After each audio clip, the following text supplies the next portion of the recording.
I think I've said this before, but basically I've had the biggest sweet tooth throughout my whole pregnancy, and it seems to just be getting stronger and stronger the bigger that she gets.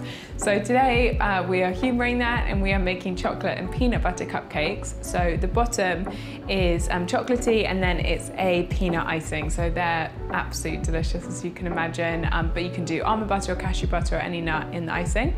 And we're going to get started by making the base. It literally takes 5 minutes to put the cupcakes together. All we need to do is measure out some plain flour. You can use gluten-free or normal, coconut sugar, or you can use brown sugar, and then baking powder, bicarbonate of soda, cacao powder, a little pinch of sea salt, and then mix all those dry ingredients together. Once you've done that, we're gonna add in our almond milk, or you could use an oat milk or coconut milk, maple syrup, and then our weird and wonderful ingredient, the water from a can of chickpeas. I had these from a recipe we were making earlier.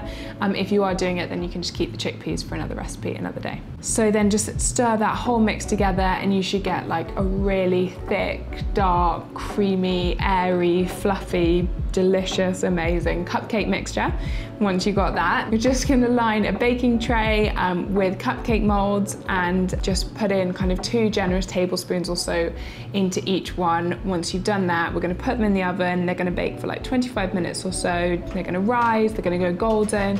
So while the cupcakes are cooling, keep them in the tins. That's just gonna help them firm up. And while they're doing that, we can make the icing. So again, we're gonna be using soaked cashews, and then drain them, and we're gonna place all the icing ingredients, so pitted medjool dates, cashew nuts, peanut butter, maple syrup, and almond milk, into a blender or a food processor, and then blend until the icing is really, really nice and smooth. And then once the cupcakes are totally cool, we can either use a spoon or a piping bag to just cover each cupcake in icing, and you can sprinkle with anything you like: cacao nibs, chocolate sauce, crushed peanuts, freeze-dried raspberries, whatever you've got in the cupboard. And I hope you guys love this recipe.